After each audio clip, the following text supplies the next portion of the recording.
What's up, fam? Big Mike here. This is the first introduction video for my YouTube channel on my trading psychology series. The goal of my channel going forward, everyone, is to become a pure trading psychology channel. I think there's enough out there in regards to patterns, in regards to setups. The goal is to talk about that zero and just focus pure on trading psychology. I'm a big believer that, especially nowadays, there's really not many books out there that really cover modern day technical analysis, the patterns that exist, the type of price action. However, there are a ton of books that cover it very, very well. So to start out, a couple books I want to recommend. Obviously, Trading in the Zone by Mark Douglas, the favorite. This is a favorite, The Inner Voice of Trading by Michael Martin. Trading from Your Gut by Curtis Faith. And Market Mind Games by Dennis Shell.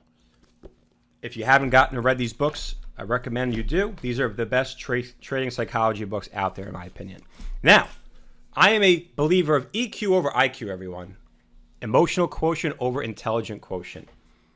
In Trading from Your Gut, Curtis Faith gets into the science behind the left and right side of the brain. I am a pure intuition trader. I don't really do statistics.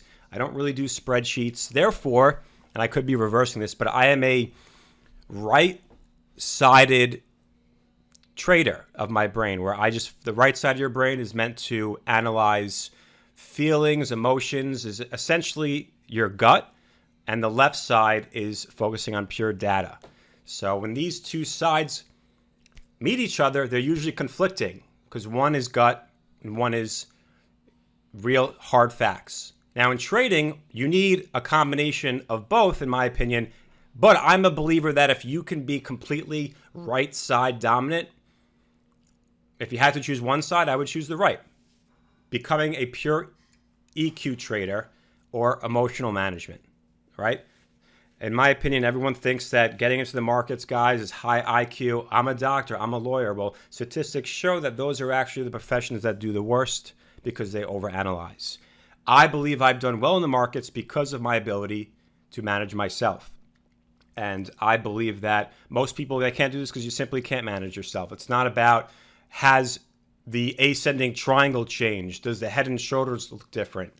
What patterns are working? This is stuff that is routine and should just be very basic.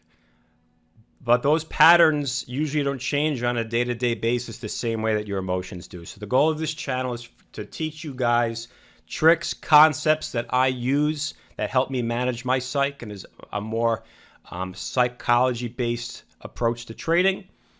And the goal is that you guys take something away from it that I think a lot of the industry is not discussing. So the first tip / psychology trick that I want to go over today are expectations management.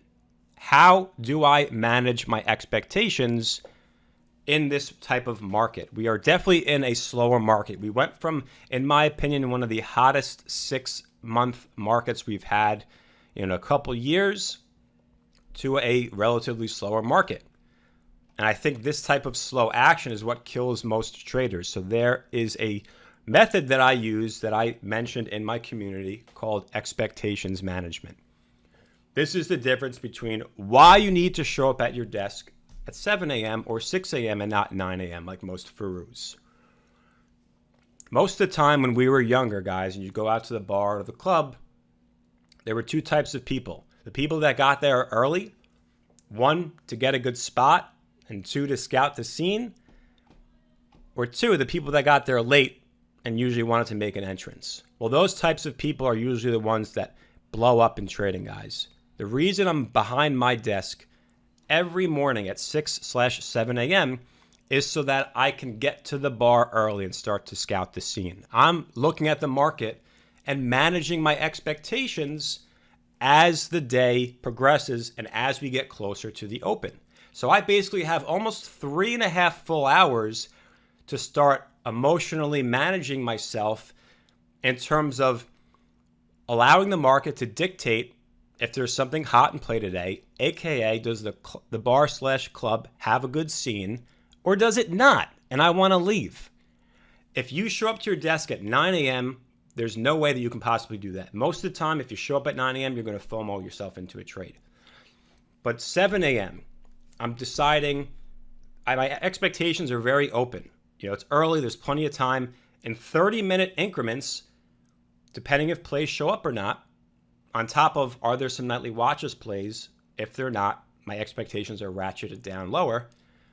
As we get closer to the open, little by little, I'm lowering my expectations, therefore managing my FOMO. Now, I think earlier on in your career, year 1, year 2, this is much more difficult to do because I didn't really have anyone telling me this. I kind of just figured out what worked for me. But if you get closer to 8:30, 9 a.m., and you don't have anything that you're super excited about, by that time, I've already accepted that I'm probably not going to trade on the day. Therefore, if something does pop up, not only you're not in a rush to trade it, but you're trading it with a clear mind and no FOMO. This may sound very basic. It may sound borderline stupid, but I think this method between getting to your desk early and getting to your desk at 9 a.m. like most Furus is the difference between you getting to the bar early and getting a good seat, scouting the scene, or you're getting there late and you're pushing your way through the crowd and you're rushing to have a good time, aka you're FOMOing into trades. So this is the first introduction to little psychological methods I use to manage my FOMO in a slower market. Recommend you guys try it and hit me up if you have any questions.